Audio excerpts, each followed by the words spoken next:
Hey guys, what's up? Welcome to lesson 4. What we're going to make this time is to ink the illustration. However, first of all, we need to create the main dish, which is the only item left.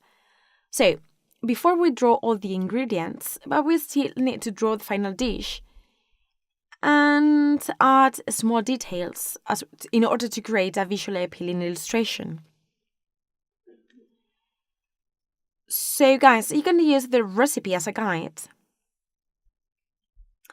It includes ingredients such as the chickpeas, peppers, onions, cheese, and so on.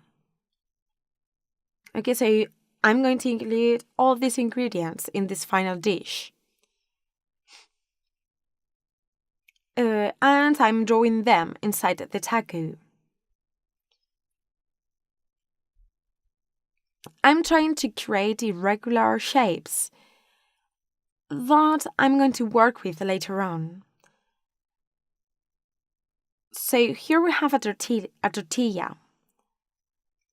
As you can appreciate, I've reduced the previous layer's opacity and I'm working a new one. Then I do the other tortilla next to it. So guys, introduce these small shapes simulating the ingredients. As you can appreciate, the chickpeas are simply a circle with a line in the middle simulating the skin. So I'm not paying too much attention to details as you can appreciate. So don't worry too much since it will improve the drawing during the inking process. And save it. It's very important.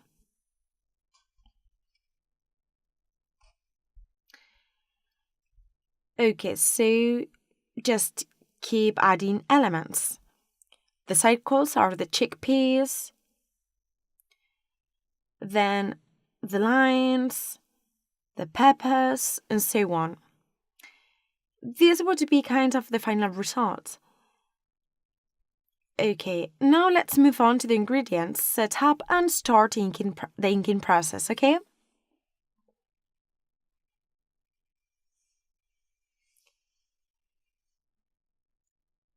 Guys, don't forget to write the name of each ingredient as well as the recipe's name, which is basically our project's title, right? So reduce the opacity and create a new layer. Now pick a brush with a very black color.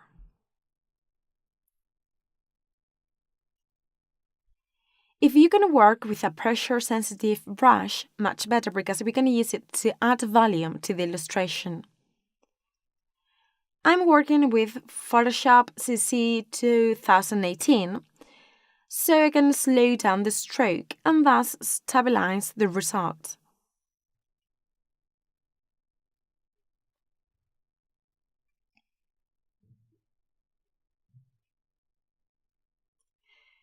You can download this Kyle Webster brush directly from Adobe Photoshop site.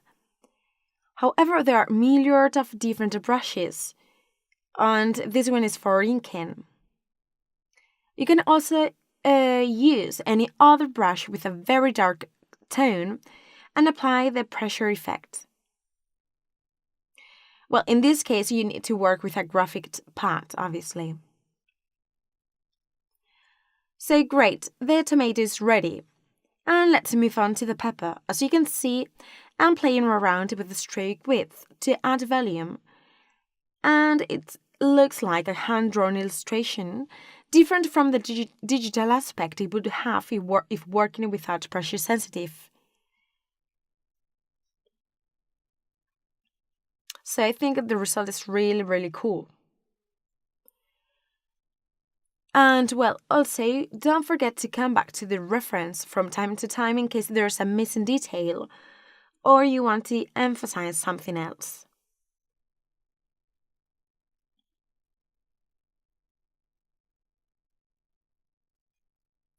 And at this point, it's the right time to introduce all the changes you want, okay?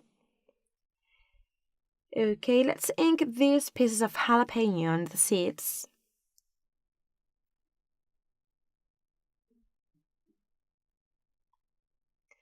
Something like this. I'm going to delete this line corresponding to the jalapeno's outline.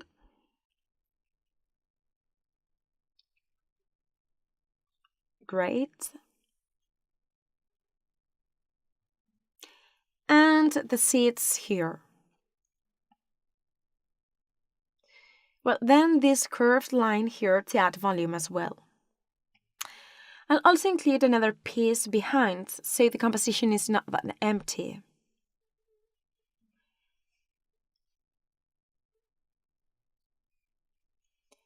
Great, and now let's move on to the lime.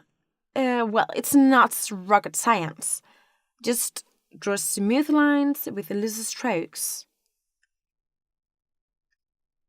By adding these sort of pores on the lime, we are creating the texture.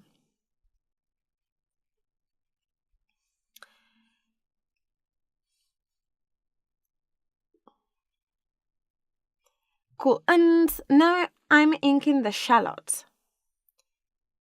Also, this line help to create volume, and it looks nice. Now the chickpeas. In this case, I'm going to create smoother lines.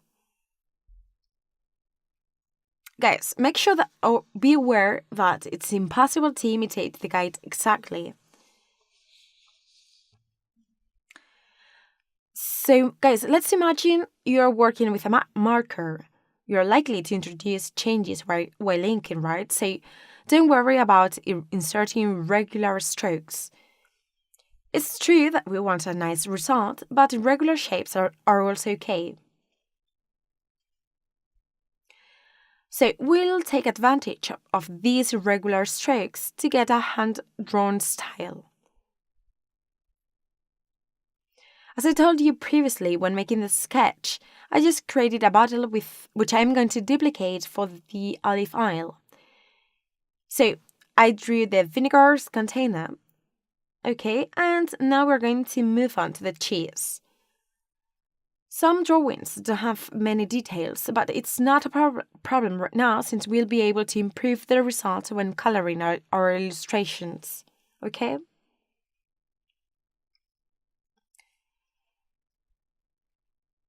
In the case of the ingredients, such as the salt and the pepper, I won't draw a closed outline. Instead, I draw an irregular and intermittent stroke in order to create volume. See? I think the result is really cool as well in this case. And in the case of the pot, I'll do something similar to the oil container. I'm going to draw just one pot and copy it for the spice blend, replacing the tomato sauce with the spice blend. How do I duplicate it? Well, select the element you want to copy, okay? And well, first I'm going to replace the salt with the pepper in my own way, okay? Great, so select the element and press Ctrl J to generate a copy and move it by pressing Ctrl T.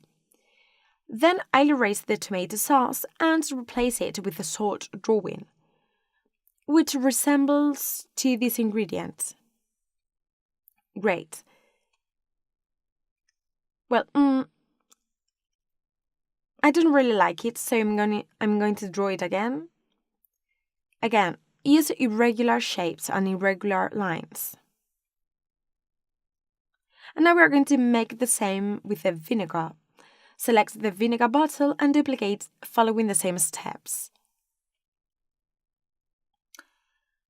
So guys, in the next lesson we'll be inking with colors and applying the final color, so see you there!